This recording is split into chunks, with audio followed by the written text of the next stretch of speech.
مگر اس کے نقوش میں ایک عجیب سی جاذبیت تھی، ایک ایسی اپنائیت جو مجھے بے چین کر رہی تھی۔ گھر پہنچ کر میں نے گیٹ کھولا۔ احسن ابھی اب آفس سے واپس نہیں آئے تھے، وہ اکثر لیٹ ہو جاتے تھے۔ میں نے گاڑی پورچ میں کھڑی کی اور بچے کو لے کر اندر آ گئی۔ گھر کی گرم فضا نے مجھے بھی سکون دیا۔ میں نے ملازمہ کو آواز دی مگر یاد آیا کہ وہ آج چھٹی پر ہے۔ مجھے سب کچھ خود کرنا تھا۔ میں اسے لے کر سیدھا مہمان خانے میں گئی اور ہیٹر کے قریب بٹھا دیا۔ میں کچن میں گئی اور گرم دودھ اور کچھ بسکٹ لے آئی۔ وہ شاید کئی دنوں کا بھوکا تھا۔ اس نے دودھ کا گلاس دونوں ہاتھوں سے تھاما اور ایک ہی سانس میں پی گیا۔ بسکٹ کھاتے ہوئے اس کی رفتار بتا رہی تھی کہ اس نے پیٹ بھر کھانا کھائے ہوئے عرصہ بیت گیا ہے۔ اسے کھاتا دیکھ کر میری آنکھوں میں آنسو آ گئے۔ میں سوچنے لگی کہ کس پتھر دل ماں باپ نے اسے یوں سڑک پر چھوڑ دیا۔ کیا وہ گم ہو گیا ہے یا اسے گھر سے نکال دیا گیا ہے؟ جب وہ کھا چکا تو اس نے شکر گزاری بھری نظروں سے مجھے دیکھا۔ میں نے محسوس کیا کہ وہ گونگا ہے، کیونکہ اس نے پانی مانگنے کے لیے بھی اشارہ کیا تھا۔ میں نے سوچا کہ پہلے اسے نہلا دوں اور صاف کپڑے پہنا دوں، پھر احسن کے آنے پر فیصلہ کریں گے کہ پولیس کو اطلاع دینی ہے یا کیا کرنا ہے۔ میں نے باتھ روم میں گرم پانی تیار کیا اور تولیہ نکالا۔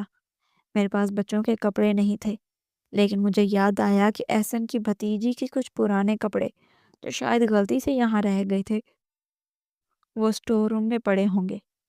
میں نے جلدی سے وہ کپڑے نکالے۔ یہ ایک پاجامہ اور ٹی شرٹ تھی جو شاید اسے تھوڑی ڈھیلی آتی، مگر فی الحال گزارا ہو سکتا تھا۔ میں اسے باتھ روم میں لے گئی اور اسے کہا، بیٹا نہا لو، میں یہیں باہر کھڑی ہوں۔ وہ جھجک رہا تھا لیکن پھر وہ اندر چلا گیا۔ میں دروازے کے باہر کھڑی اس کے نہانے کا انتظار کرنے لگی۔ پانی گرنے کی آواز آ رہی تھی۔ تقریباً 15 منٹ بعد وہ باہر نکلا تو تولیے میں لپٹا ہوا تھا۔ اس کا چہرہ دھل چکا تھا اور اب وہ میل کچیل کے پیچھے چھپا ہوا حسن نمایاں ہو رہا تھا۔ اس کا رنگ گھورا تھا اور بھیگے ہوئے بال ماتھے پر بکھرے ہوئے تھے۔ وہ بالکل کسی شہزادے جیسا لگ رہا تھا۔ میں نے اسے کپڑے دیے اور کہا، یہ پہن لو۔ میں کمرے میں گئی اور اس کے لیے کمبل درست کرنے لگی۔ تھوڑی دیر بعد وہ کپڑے پہن کر باہر آیا۔ ٹی شرٹ اسے بڑی تھی لیکن وہ پہلے سے بہت بہتر لگ رہا تھا۔ میں نے اسے اپنے پاس بلایا تاکہ اس کے بال خشک کر سکوں۔ وہ میرے پاس آ کر کھڑا ہو گیا۔ میں نے تولیہ اس کے سر پر رکھا اور نرمی سے اسے رگڑنے لگی۔ اچانک میری نظر اس ٹی شرٹ پر پڑی جو الٹی پہنی ہوئی تھی، یعنی سلائی والا حصہ باہر تھا۔ میں مسکرائی اور کہا، ارے بیٹا تم نے شرٹ الٹی پہن لی ہے، رکو میں سیدھی کر دیتی ہوں۔ میں نے اس کی شرٹ کا دامن پکڑا اور اسے اوپر کی طرف کھینچا تاکہ اتار سکوں۔ اس نے بازو اوپر کی اور جیسے ہی اس شرٹ اس کے سر سے اتری، اس کی ننگی کمر اور پہلو میرے نظروں کے سامنے آئے تو میرے پیروں تلے سے زمین نکل گئی۔ میرے ہاتھ ہوا میں معلق ہو گئے اور تولیہ میرے ہاتھ سے گر گیا۔ میری آنکھیں پھٹی کی پھٹی رہ گئیں اور حلق میں چیخ گھٹ کر رہ گئی تھی۔ اس بچے کی کمر کے دائیں جانب پسلیوں سے تھوڑا نیچے ایک گہرا کلیجی رنگ کا پیدائشی نشان تھا۔ یہ کوئی معمولی نشان نہیں تھا، یہ بالکل ایک تتلی کے پر جیسا نشان تھا جس کے کنارے ناہموار تھے اور بیچ میں ایک چھوٹا سا تل تھا۔ یہ نشان دنیا میں ہزاروں لوگوں کو ہو سکتا تھا، مگر یہ مخصوص شکل، یہ مخصوص رنگ اور یہ مخصوص جگہ، یہ صرف ایک انسان کے جسم پر میں نے دیکھا تھا، اور وہ انسان میری سگی چھوٹی بہن سعدیہ تھی۔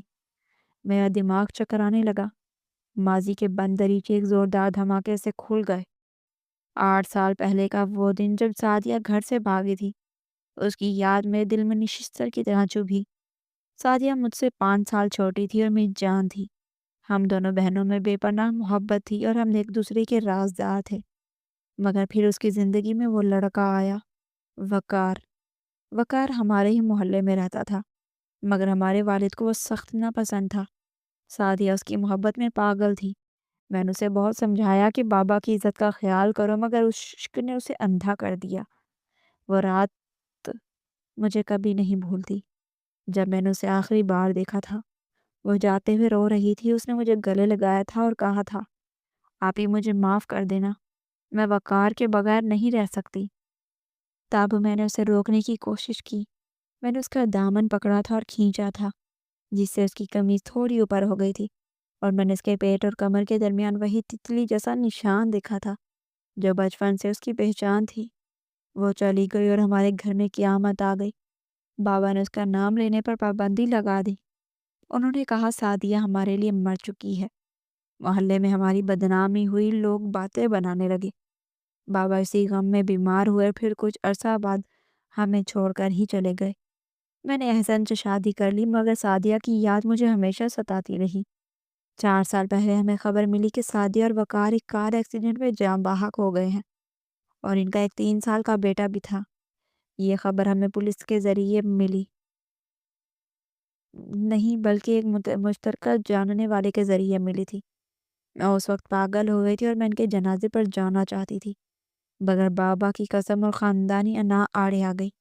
احسن نے بھی مجھے روکا تھا کہ اب وہاں جا کر کیا ملے گا۔ وہ لوگ اسی شہر کے دوسرے کونے میں رہتے تھے، مگر ہم نے کبھی ان سے رابطہ کرنے کی کوشش نہیں کی۔ میں نے سنا تھا کہ وقار کے گھر والے بھی ان سے ناراض تھے، تو پھر اس بچے کا کیا ہوا؟ وہ یتیم بچہ کہاں گیا؟ میں نے ان 4 سالوں میں کبھی اس بچے کے بارے میں نہیں سوچا۔ میں نے فرض کر لیا تھا کہ وقار کے رشتہ داروں نے اسے سنبھال لیا ہوگا، مگر آج یہ بچہ، یہ نشان، یہ آنکھیں جو بالکل سعدیہ جیسی تھی۔ میں نے کانپتے ہاتھوں سے اس بچے کو کندھوں سے پکڑا اور اسے گھمایا۔ میں اس نشان کو دوبارہ دیکھنا چاہتی تھی کہ کہیں یہ میری نظر کا دھوکہ تو نہیں۔ میں نے اس انگلی سے اس نشان کو چھوا۔ وہ جلد کا حصہ تھا، کوئی چوٹ یا رنگ نہیں تھا۔ یہ وہی نشان تھا، جو بالکل وہی۔ یہ بچہ کوئی اور نہیں، یہ سعدیہ کا بیٹا تھا۔ یہ میرا خون تھا، یہ میرا بھانجا تھا جو سڑکوں پر رول رہا تھا۔ میری آنکھوں سے آنسوں کا سیلاب جاری ہو گیا۔ میں وہیں فرش پر بیٹھ گیا اور اس بچے کو زور سے گلے لگا لیا۔ سعدیہ، سعدیہ، میرے منہ سے بے اختیار نکلا۔ بچہ میرے اس رد عمل پر حیران تھا، مگر اس نے کوئی مزاحمت نہیں کی۔ شاید اسے میرے لمس میں اپنی ماں کی خوشبو آئی ہو، یا شاید وہ محبت کا اتنا پیاسا تھا کہ اسے جو بھی گلے لگاتا وہ اسی کا ہو جاتا۔ میں زاروں قطار رو رہی تھی، میرا کلیجہ پھٹ رہا تھا۔ ہائے میری بدنصیب بہن، تم تو چلی گئی، مگر اپنے جگر کے ٹکڑے کو کس حال میں چھوڑ گئی۔ ہم کتنے ظالم نکلے، ہم نے اپنی انا کی خاطر ایک معصوم کو بھلا دیا۔ ہم اسی شہر میں عیش کی زندگی گزارتے رہے، اور تمہارا بیٹا بھیک مانگتا رہا، کوڑے کے ڈھیر پر سوتا رہا۔ مجھے اپنے آپ پر گھن آنے لگی۔ میں نے بچے کا چہرہ ہاتھوں میں تھاما اور اس کے پیشانی چوم لی۔ تم میرے بیٹے ہو، تم سعدیہ کے بیٹے ہو نا؟ میں نے پاگلوں کی طرح اس سے پوچھا۔ وہ مجھے خالی نظروں سے دیکھتا رہا، مگر اس بار اس کی آنکھوں میں شدید آنسو تیر رہے تھے۔ وہ کچھ سمجھ رہا تھا، یا شاید میرے درد کو محسوس کر رہا تھا۔ میں نے اسے دوبارہ شرٹ پہنائی اور سینے سے لگا لیا۔ مجھے نہیں پتا تھا کہ وہ وہاں کب سے بیٹھا ہے، کتنے دکھ جھیلے تھے اس نے۔ میں نے اسے صوفے پر بٹھایا اور خود اس کے قدموں میں بیٹھ گئی۔ میں اس کے ہاتھ چوم رہی تھی، اس کے چھوٹے چھوٹے پاؤں سے ہلا رہی تھی جو سردی اور چلنے سے پھٹ چکے تھے۔ میرے اندر کی خالہ جاگ اٹھی تھی، وہ خالہ جو برسوں سے سوئی ہوئی تھی۔ اسی اثنا میں باہر گاڑی کا ہارن بجا۔ احسن آ گئے تھے۔ میں نے جلدی سے اپنے آنسو پونچھے اور بچے کو وہیں بیٹھنے کا اشارہ کیا۔ میں بھاگتی ہوئی دروازے کی طرف گئی۔ میں احسن کو کیسے بتاؤں گی؟ کیا وہ یقین کریں گے؟ کیا وہ اس بچے کو قبول کریں گے؟ احسن اندر داخل ہوا، وہ تھکے ہوئے لگ رہے تھے۔ انہوں نے اپنا کوٹ اتارا اور میری سجی ہوئی آنکھیں دیکھ کر چونک گئے۔ عائشہ، کیا ہوا؟ تم رو رہی ہو؟ خیریت تو ہے؟ ان کا لہجہ فکر مند تھا۔ میں نے ان کا ہاتھ پکڑا اور انہیں مہمان خانے کی طرف لے گئی۔ احسن میرے ساتھ آئے، مجھے آپ کو کچھ دکھانا ہے، نہیں کچھ بتانا ہے۔ میری آواز کانپ رہی تھی۔ احسن حیرانی سے میرے ساتھ چلے۔ جب ہم کمرے میں داخل ہوئے تو وہ بچہ وہیں صوفے پر بیٹھا تھا۔ احسن اسے دیکھ کر ٹھٹک گئے۔ یہ بچہ کون ہے عائشہ، اور یہ یہاں کیا کر رہا ہے؟ انہوں نے سوالیہ نظروں سے مجھے دیکھا اور میں نے گہری سانس لی اور کہا، احسن یہ کوئی عام بچہ نہیں ہے، یہ سعدیہ کا بیٹا ہے۔ احسن کے چہرے پر رنگ اڑ گئے، وہ ساکت ہو گئے۔ سعدیہ تمہاری بہن؟ لیکن وہ تو، اور تمہیں کیسے پتا؟ تم نے تو اسے کبھی دیکھا بھی نہیں۔ احسن کو یقین نہیں آ رہا تھا۔ میں نے روتے ہوئے بتایا، احسن میں نے اسے سڑک کنارے دیکھا اور گھر لے آئی۔ جب میں نے اسے کپڑے بدلانے کے لیے قمیض اتاری تو اس کی کمر پر وہی نشان ہے احسن، بالکل وہی نشان جو سعدیہ کی کمر پر تھا۔ تیتلی جیسا نشان۔ یہ خاندانی نشان نہیں ہے، یہ صرف سعدیہ کو تھا، اور اب اس کے بیٹے کو ہے، اور اس کی آنکھیں دیکھیں، یہ بالکل سعدیہ جیسی ہیں۔ میرا دل گواہی دے رہا ہے کہ یہ وہی ہے۔ احسن آہستہ آہستہ بچے کی طرف بڑھے۔ بچہ انہیں دیکھ کر تھوڑا سہم گیا۔ احسن نے جھک کر غور سے بچے کو دیکھا، پھر انہوں نے میری طرف دیکھا۔ عائشہ جذبات میں مت آؤ، ایک نشان کا ملنا اتفاق بھی ہو سکتا ہے، میں نے تڑپ کر کہا۔ نہیں احسن، یہ اتفاق نہیں ہے، یہ خون کی کشش ہے جو مجھے اس تک لے گئی۔ اتنے سالوں بعد اس کا یوں ملنا کوئی معمولی بات نہیں ہے۔ اللہ نے اسے مجھ سے ملوایا ہے۔ آپ خود سوچیں، سعدیہ اور وقار کے مرنے کے بعد یہ بچہ کہاں گیا؟ ہم نے کبھی پتہ نہیں کیا نا۔ شاید وہ لوگ اسے نہیں رکھنا چاہتے تھے، شاید وہ سڑک پر آ گیا، یہ گنگا ہے، احسن یہ بول نہیں سکتا، شاید اسی لیے کسی نے اسے اپنایا نہیں۔ احسن نے بچے کے سر پر ہاتھ رکھا۔ بچہ سکون محسوس کرتے ہوئے ان کے ہاتھ کے لمس سے مانوس تھا۔ احسن کی آنکھوں میں بھی نمی آ گئی تھی، وہ ایک رحم دل انسان تھے۔ انہوں نے کہا، اگر یہ واقعی سعدیہ کا بیٹا ہے تو پھر یہ ہماری ذمہ داری ہے، ہمارے اوپر اس کا حق ہے۔ ہم نے بہت بڑی غلطی کی جو اس کا خبر نہ لی، لیکن عائشہ ہمیں یقین کرنا ہوگا، ہمیں ثبوت چاہیے ہوگا۔ میں نے کہا، مجھے کسی ثبوت کی ضرورت نہیں، میرا دل مان گیا ہے، لیکن ہم پتہ لگائیں گے کہ ہم وقار کے گھر والوں کو ڈھونڈیں گے، ہم پوچھیں گے کہ یہ بچہ سڑک پر کیوں تھا۔ احسن نے بچے کے ساتھ بیٹھتے ہوئے کہا، تم ٹھیک کہہ رہی ہو، لیکن ابھی یہ بچہ ڈرا ہوا ہے، پہلے اسے سنبھالتے ہیں۔ اس کا نام کیا ہے؟ میں نے کہا، یہ بولتا نہیں ہے، مجھے نہیں معلوم اس کا نام کیا ہے، لیکن سعدیہ ہمیشہ کہتی تھی کہ اگر اس کا بیٹا ہوا تو وہ اس کا نام ریحان رکھے گی، میں اسے ریحان کہوں گی۔ احسن نے اسے بات میں سر ہلایا۔ ٹھیک ہے، آج سے یہ ہمارے پاس رہے گا، کل صبح ہم اس کی حقیقت جاننے کی کوشش کریں گے، لیکن فی الحال اسے آرام کی ضرورت ہے۔ میں نے احسن کو گلے لگا لیا، مجھے ان سے اسی ساز کی امید تھی۔ ریحان ہمیں دیکھ رہا تھا، اس کی آنکھوں میں اب خوف کم اور حیرت زیادہ تھی۔ شاید اسے زندگی میں پہلی بار دو لوگ ایسے ملے تھے جو اسے دھتکار نہیں رہے تھے بلکہ اسے اپنا رہے تھے۔ میں نے ریحان کو اپنے ساتھ والے کمرے میں سلانے کا انتظام کیا۔ وہ اتنا تھکا ہوا تھا کہ بستر پر لیٹتے ہی سو گیا۔ میں اور احسن دیر تک اسی کے سرہانے بیٹھے رہے۔ میں اس کی معصوم چہرے کو تکتی رہی جس میں مجھے اپنی بہن کی جھلک نظر آ رہی تھی۔ میرے دل میں ہزاروں سوال تھے کہ 8 سال پہلے گھر سے بھاگنے والی سعدیہ کن حالات میں گزر رہی ہوگی، اس کے مرنے کے بعد اس بچے پر کیا گزری، وقار کا خاندان کہاں ہے، اور سب سے بڑھ کر یہ بچہ گونگا پیدائشی ہے یا حالات نے اس کی زبان چھین لی ہے۔ باہر بارش تھم چکی تھی، مگر میرے اندر سوالوں کا طوفان برپا تھا۔ میں نے تہیہ کر لیا تھا کہ کل سورج نکلتے ہی میں اس راز کی تہہ تک جاؤں گی۔ میں ان لوگوں کو ڈھونڈ نکالوں گی جنہوں نے میرے خون کو لاوارث چھوڑا، اور میں اس بچے کو اس کا کھویا ہوا مقام دلاؤں گی۔ یہ رات بہت بھاری تھی۔ ایک طرف خوشی تھی کہ میرا بھانجا مل گیا، اور دوسری طرف شدید دکھ اور پچھتاوا تھا کہ وہ کن حال میں ملا۔ میں نے ریحان کے ماتھے پر بوسہ دیا اور دل ہی دل میں سعدیہ سے وعدہ کیا، تم فکر مت کرو سعدیہ، اب تمہارا بیٹا محفوظ ہے، میں اسے کبھی خود سے دور نہیں کروں گی۔ کمرے میں سناٹا تھا، صرف ریحان کی پرسکون سانسوں کی آواز تھی جو میری زندگی کا نیا محور بن چکی تھی۔ مگر مجھے نہیں معلوم تھا کہ یہ تو محض شروعات ہے، اصل حقیقت تو اس سے بھی زیادہ تلخ اور دل آ رہنے والی ہے جو کل ہمارے سامنے آنے والی ہے۔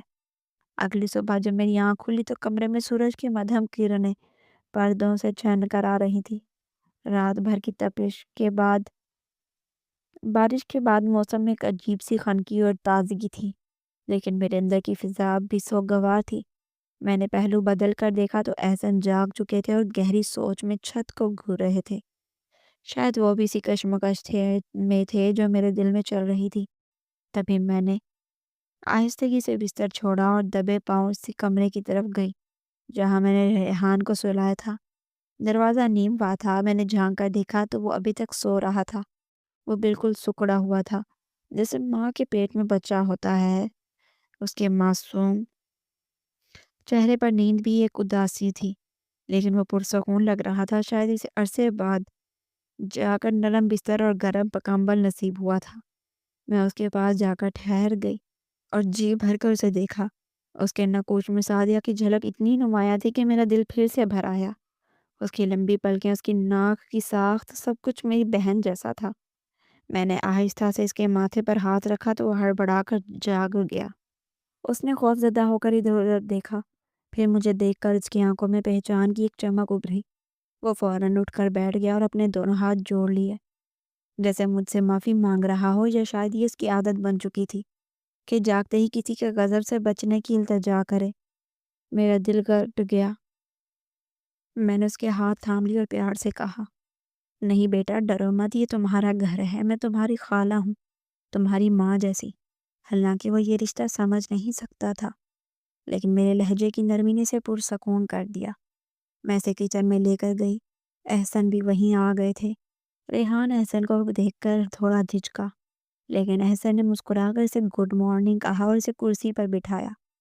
میں نے اس کے لیے ایک انڈا پراٹھا اور دودھ بنایا۔ وہ جس طرح کھا رہا تھا اور نوالا اس کے ساتھ، اس کی آنکھوں میں شکر گزاری تھی۔ ناشتے کے بعد ہماری ملازمت سغرا آ گئی، جو کل چھٹی پر تھی۔ وہ ریحان کو دیکھ کر حیران ہوئی، لیکن میں نے اسے مختصر بتا دیا کہ یہ مہمان بچہ ہے اور اس کا خاص خیال رکھنا ہے۔ میں اور احسن تیار ہو کر نکلنے لگے۔ ہمارا مشن واضح تھا، ہمیں اس ماضی کو کھودنا تھا جسے ہم نے 8 سال پہلے دفن کر دیا تھا۔ ہمیں یہ جاننا تھا کہ وقار کا خاندان کہاں ہے اور سعدیہ کے مرنے کے بعد اس بچے کے ساتھ کیا ہوا۔ سب سے پہلے ہم نے اس مشترکہ جاننے والے چاچا مجید کے گھر کا رخ کیا، جنہوں نے ہمیں 4 سال پہلے سعدیہ کی موت کی خبر دی تھی۔ چاچا مجید ہمارے پرانے محلے میں ہی رہتے تھے اور وہ میرے والد کے دوست تھے۔ ان کا گھر ڈھونڈنے میں زیادہ مشکل نہیں ہوئی۔ جب ان کے گھر پہنچے تو وہ ہمیں دیکھ کر حیران رہ گئے۔ اتنے سالوں بعد ملاقات ہوئی تھی۔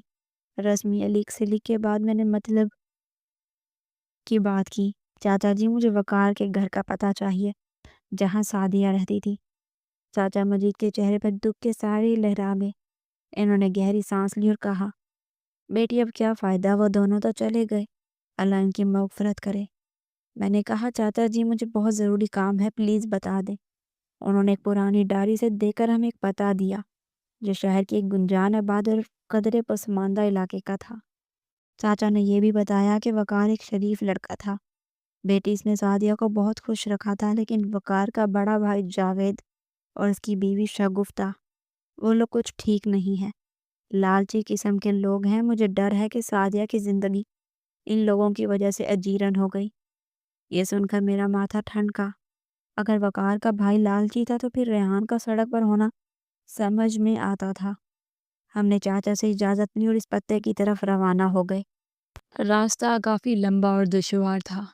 شہر کی چکا چوند سے دور یہ علاقہ تنگ گلیوں اور ٹوٹی پھوٹی سڑکوں پر مشتمل تھا، جہاں سیوریج کا پانی گلیوں میں کھڑا تھا اور بجلی کی تاروں کے گچھے لٹک رہے تھے۔ گاڑی بڑی مشکل سے ان گلیوں میں داخل ہوئی۔ لوگ مڑ مڑ کر ہماری گاڑی کو دیکھ رہے تھے، کیونکہ یہاں ایسی گاڑیاں کم ہی آتی تھیں۔ میرا دل گھبرا رہا تھا کہ میری پھول جیسی بہن اس ماحول میں کیسی رہی ہوگی۔ اس نے محبت کی خاطر اپنی آسائشیں چھوڑ دی تھی۔ آخر کار ہم مطلوبہ مکان نمبر کے سامنے پہنچے۔ یہ ایک پرانا سا چھوٹا مکان تھا جس کا پلستر جھڑ گیا تھا، لیکن گیٹ نیا اور مضبوط لگا ہوا تھا، جو بتا رہا تھا کہ مکینوں کے پاس کچھ نہ کچھ پیسہ ضرور آیا ہے۔ احسن نے گاڑی سائڈ پر لگائی اور ہم دونوں باہر نکلے۔ میں نے کانپتے ہاتھوں سے دروازے کی گھنٹی بجائی۔ تھوڑی دیر بعد ایک کرخت آواز آئی، کون ہے؟ اور پھر دروازہ کھلا۔ سامنے ایک ادھیڑ عمر کا شخص کھڑا تھا، جس کا رنگ کالا اور چہرے پر چیچک کے داغ تھے۔ اس نے میلے کپڑے پہنے ہوئے تھے اور منہ میں پان تھا۔ یہ یقیناً جاوید تھا، وقار کا بڑا بھائی۔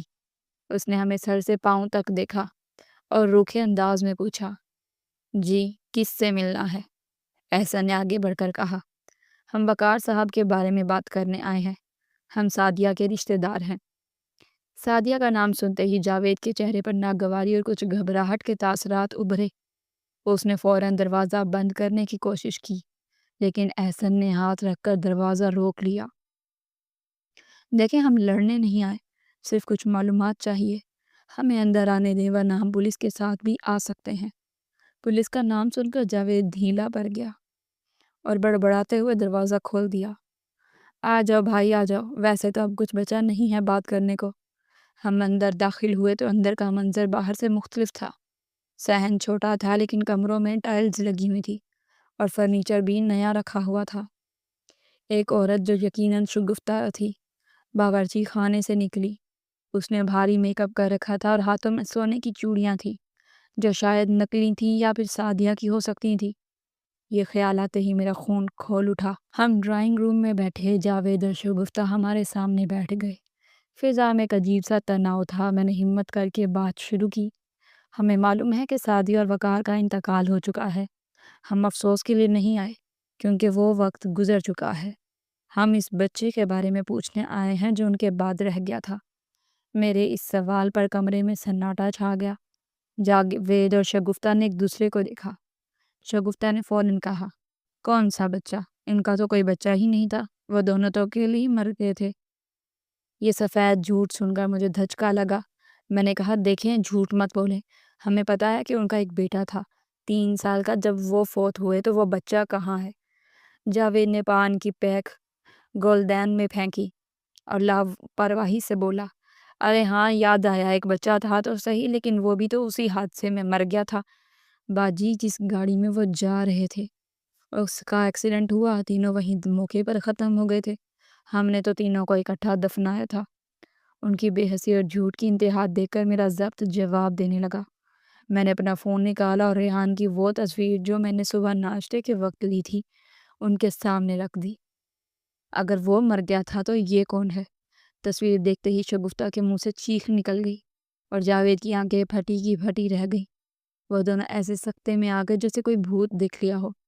شگفتہ ہکلائی، یہ تو ریحان ہے۔ اس نے نام لے کر تصدیق کر دی تھی کہ وہ بچے کو پہچانتی ہے۔ احسن نے فوراً بات پکڑی، تو آپ مانتی ہیں کہ یہ ریحان ہے اور وہ زندہ ہے؟ ابھی تو آپ کہہ رہے تھے کہ وہ مر گیا ہے۔ جاوید نے سنبھلنے کی کوشش کی، نہیں، میرا مطلب ہے کہ یہ تو اس جیسا لگ رہا ہے۔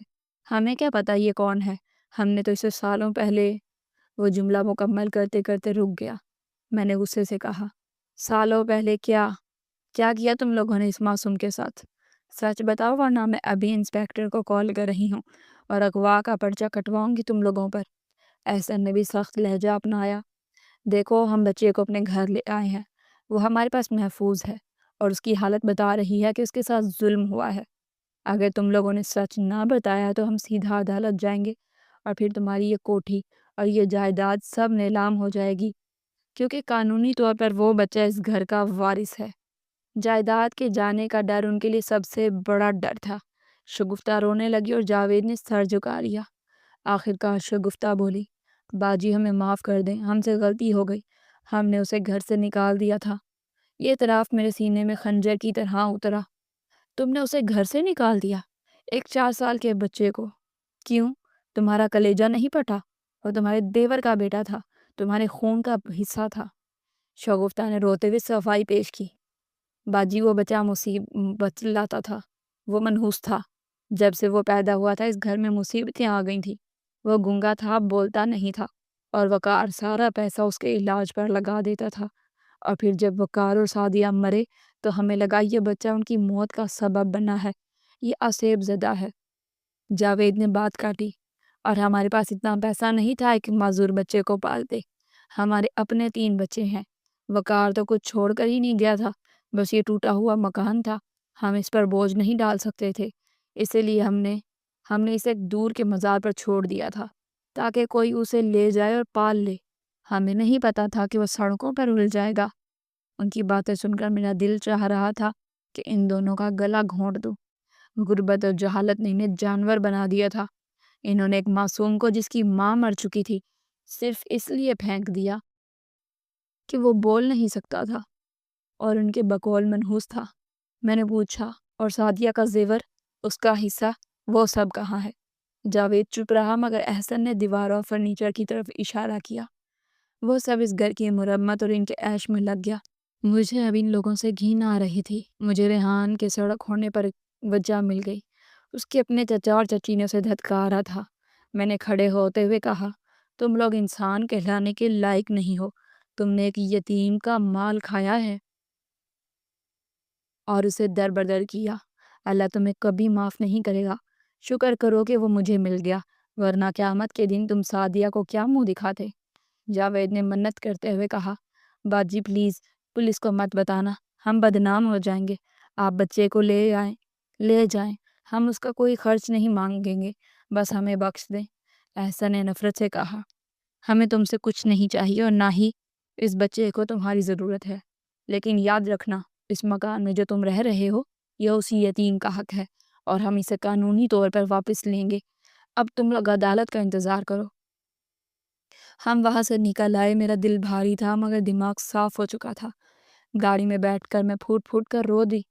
احسن وہ لوگ کتنے ظالم ہیں، انہوں نے میرے پھول جیسے بچے کو منحوس کہہ کر پھینک دیا۔ وہ 4 سالوں سے کیسے جی رہا ہوگا، کیسے اس نے سردی گرمی میں برداشت کی ہوگی۔ احسن نے گاڑی چلاتے ہوئے میرا ہاتھ تھاما، تسلی دی۔ عائشہ اب وہ محفوظ ہے اور اب وہ ہمارے پاس ہے۔ ماضی گزر گیا، اب ہم اس کا مستقبل سنواریں گے۔ ہم گھر پہنچے تو ریحان سگنا کے پاس کچن میں بیٹھا تھا۔ ہمیں دیکھتے ہی وہ بھاگ کر میرے پاس آیا اور میری ٹانگوں سے لپٹ گیا، جیسے اسے ڈر ہو کہ ہم اسے دوبارہ وہیں چھوڑ آئے ہیں۔ میں نے اسے گود میں اٹھا لیا اور دیوانہ وار چومنے لگی۔ نہیں میرے بچے، نہیں، اب تمہیں کوئی کہیں نہیں بھیجے گا، یہ گھر تمہارا ہے، میں تمہاری ماں ہوں۔ ریحان نے اپنے ننھے ہاتھوں سے میرے آنسو پونچھے۔ اس کی آنکھوں میں ایک سوال تھا جو میں سمجھ رہی تھی۔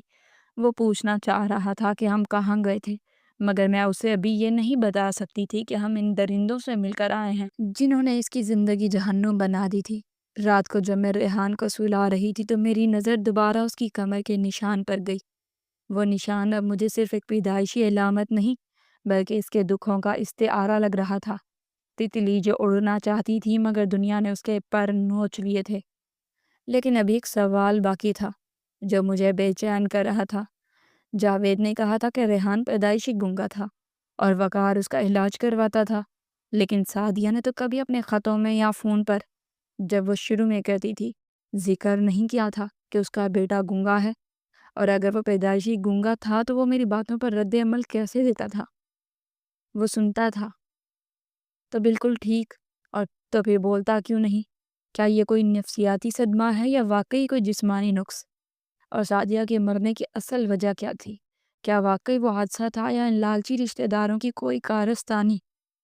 مجھے لگا کہ کہانی ابھی ختم نہیں ہوئی، ابھی کچھ راز باقی ہیں جو صرف ریحان کے سینے میں دفن ہے، اور جنہیں جاننے کے لیے مجھے اس کی آواز بننا پڑے گا۔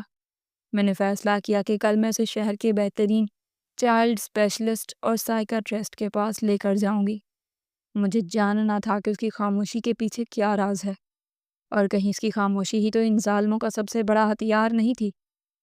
باہر رات گہری ہو چکی تھی اور میرا عزم مزید پختہ ہو چکا تھا۔ یہ جنگ اب صرف اس کی پرورش کی نہیں تھی بلکہ اسے انصاف دلانے کی بھی تھی، اور اس جنگ کا اگلا مرحلہ ڈاکٹر کا کلینک تھا، جہاں شاید ہمیں وہ سراغ ملتا جو جاوید اور شگفتہ کی باتوں سے بھی زیادہ خوفناک ہو۔ اگلا پورا ہفتہ ہماری زندگی کا ایک نیا امتحان بن کر آیا۔ ہم ریحان کو شہر کے سب سے بڑے ماہر نفسیات اور ENT اسپیشلسٹ کے پاس لے کر گئے۔ ڈاکٹرز نے کئی گھنٹے ریحان کا معائنہ کیا، مختلف ٹیسٹ کیے، اور اس دوران میرا دل پر ہر لمحہ دعا کرتا رہا کہ کاش میرے بچے کی آواز واپس آ جائے، کاش وہ مجھے ایک بار خالہ یا ماں کہہ کر پکار لے۔ ڈاکٹرز کے پینل نے جو رپورٹ دی وہ ہمارے لیے حیران کن بھی تھی اور امید افزا بھی۔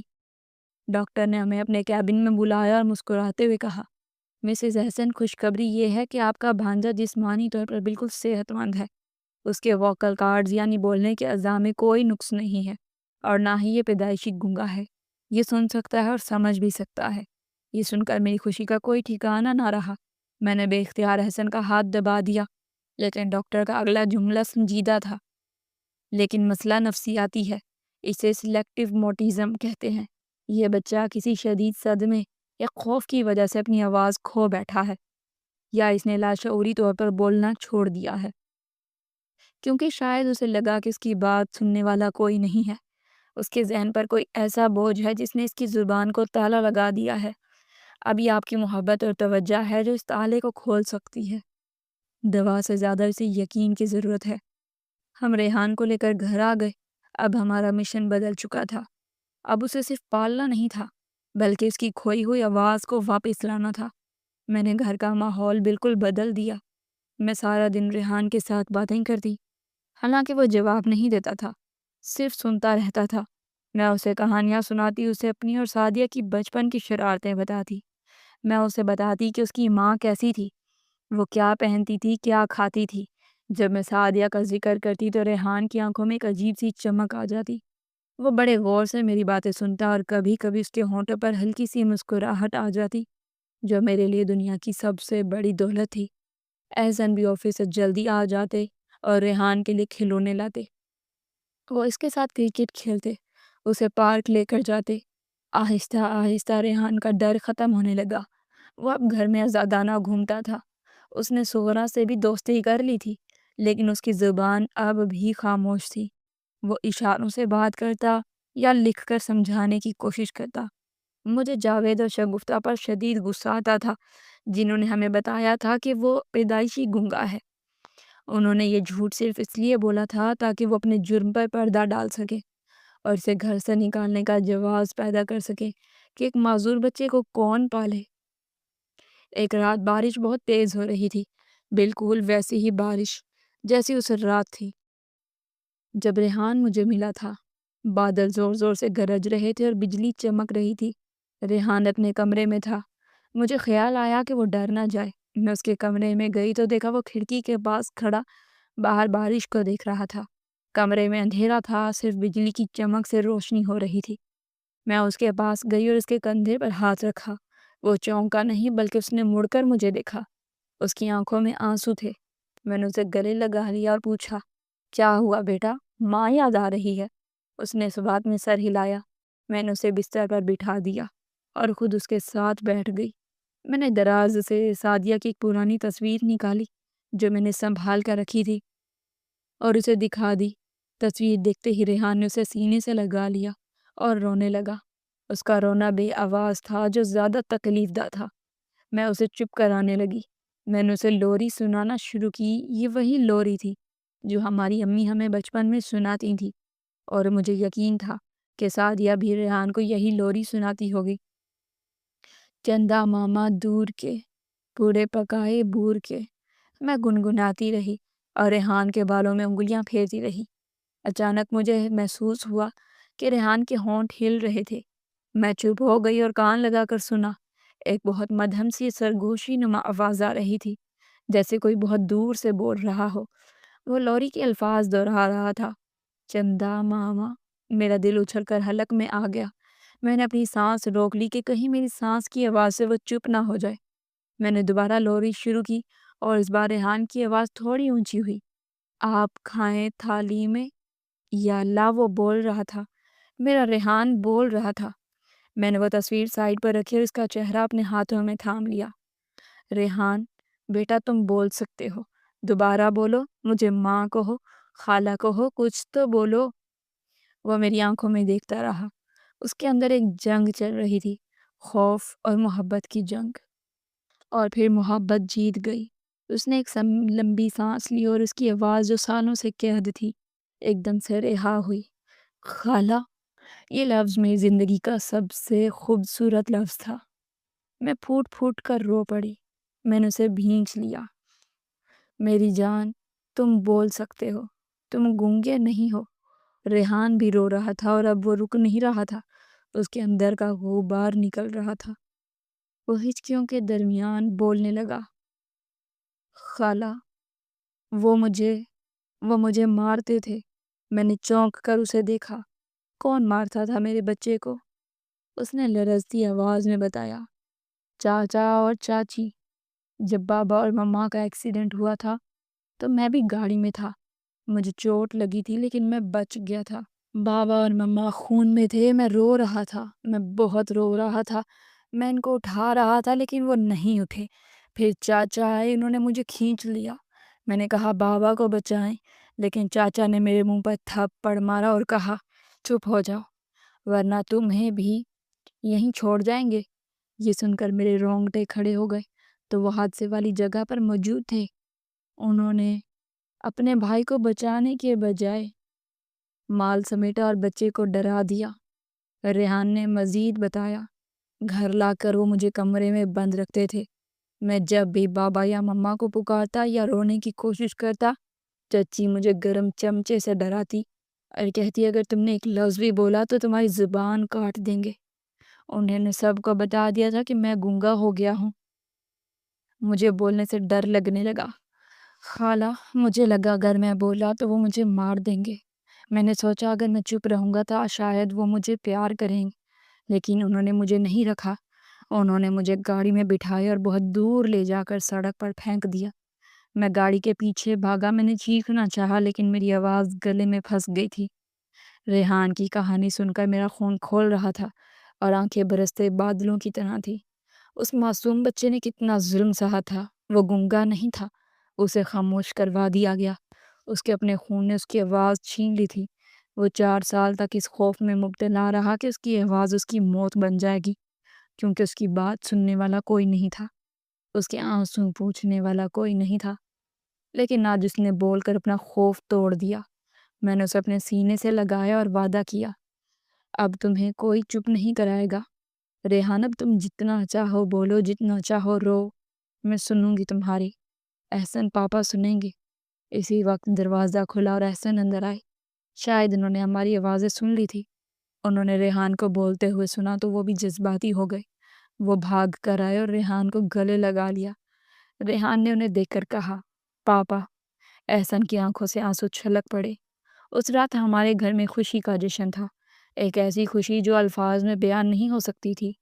اگلی صبح ریحان بالکل بدلا ہوا تھا۔ اس کے چہرے سے وہ وحشت اور اداسی ختم ہو چکی تھی۔ وہ سارا دن گھر میں بولتا پھرتا، سوال پوچھتا، اپنی باتیں بتاتا، جیسے وہ پچھلے 4 سالوں کی کسر نکال رہا ہو۔ لیکن ابھی ایک کام باقی تھا، انصاف کا کام، اور میں اور احسن ریحان کو لے کر پولیس اسٹیشن گئے اور انسپکٹر کو ساری حقیقت بتائی۔ ریحان نے خود اپنے بیان میں سب کچھ بتایا کہ کیسے اس کے چچا اور چچی نے اسے ڈرایا، دھمکایا اور پھر لاوارث چھوڑ دیا۔ پولیس نے فوراً ایکشن لیا اور ہمارے ساتھ جاوید کے گھر پہ چھاپا مارا۔ جاوید اور شگفتہ جو یہ شاید سمجھ بیٹھے تھے کہ ہم خاموش ہو گئے ہیں، پولیس کو دیکھ کر ہکا بکا رہ گئے۔ جب ریحان نے ان کے سامنے کھڑے ہو کر انگلی اٹھائی اور کہا، یہ وہ ہیں جنہوں نے مجھے گھر سے نکالا تھا، تو ان کو پیروں تلے سے زمین نکل گئی۔ وہ تو اسے گنگا سمجھتے تھے، انہیں یقین نہیں آ رہا تھا کہ وہ بول سکتا ہے۔ ان کا جھوٹ پکڑا گیا۔ پولیس نے انہیں گرفتار کر لیا۔ ان پر اغوا، بچے پر تشدد اور وراثت ہڑپ کرنے کے مقدمات درج ہوئے۔ عدالت نے فیصلہ سنایا اور وقار کا گھر اور جائیداد ریحان کے نام منتقل ہو گئے۔ جاوید اور شگفتہ کو جیل بھیج دیا گیا، جہاں وہ اپنے کیے کی سزا بھگت رہے تھے۔ لیکن ہمیں ان کی سزا سے زیادہ ریحان کے جزا کی خوشی تھی۔ ہم ریحان کو واپس اس گھر میں نہیں لے گئے کیونکہ وہاں اس کی بری یادیں وابستہ تھیں۔ ہم نے وہ گھر کرائے پر چڑھا دیا اور اس کی آمدنی ریحان کے نام بینک میں جمع کروانے لگے۔ ریحان ہمارے ساتھ ہمارے بیٹے کی طرح رہنے لگا۔ ہم نے اس کا داخلہ شہر کے بہترین سکول میں کروا دیا۔ وہ پڑھائی میں بہت اچھا تھا، اس کی ڈرائنگ بہت اچھی تھی۔ وہ اکثر تتلیوں کی تصویریں بناتا۔ شاید وہ اپنی پیدائشی نشان سے ایک لاشعوری تعلق محسوس کرتا تھا۔ وقت تیزی سے گزرنے لگا اور ریحان ہماری زندگی کا مرکز بن گیا۔ ایک دن میں نے ریحان کو نہلاتے ہوئے دیکھا کہ اس کی کمر کا وہ تتلی کا نشان اب بھی ویسا ہی گہرا اور واضح تھا۔ میں نے مسکرا کر اس نشان کو چوما۔ یہ نشان ہی تو وہ معجزہ تھا جس نے مجھے میرے خون تک پہنچایا۔ اگر یہ نشان نہ ہوتا تو شاید میں اسے ایک عام لاوارث بچہ سمجھ کر کسی یتیم خانے چھوڑ دیتی اور وہ کبھی اپنے پہچان نہ پا سکتا۔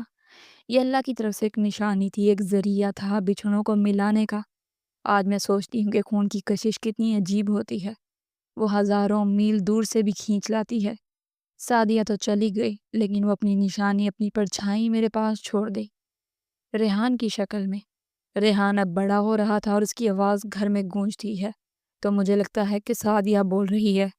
کبھی کبھی جب وہ مجھے امی کہہ کر پکارتا ہے، کیونکہ اب وہ مجھے خالہ نہیں امی کہتا ہے، تو میرا دل سرشار ہو جاتا ہے۔ میں نے اپنی بہن کو کھویا تھا لیکن بدلے میں مجھے میرا بیٹا مل گیا۔ وہ بیٹا جو گنگا نہیں تھا، بس دنیا کی بے حسی نے اسے چپ کرا دیا تھا، اور جب اسے محبت ملی تو وہ بول پڑا۔ سچ ہے کہ محبت وہ زبان ہے جو گنگوں کو بھی گویائی بخش دیتی ہے اور مردہ دلوں کو بھی زندہ کر دیتی ہے۔ یہ میری کہانی ہے، میری بہن کی نشانی کی کہانی۔ اس تتلی کی کہانی جس نے اڑنا سیکھ لیا، ختم شد۔ اگر آپ سب کو یہ چینل پسند آیا اور یہ کہانی پسند آئی ہے تو چینل کو سبسکرائب لازمی کریں۔ شکریہ۔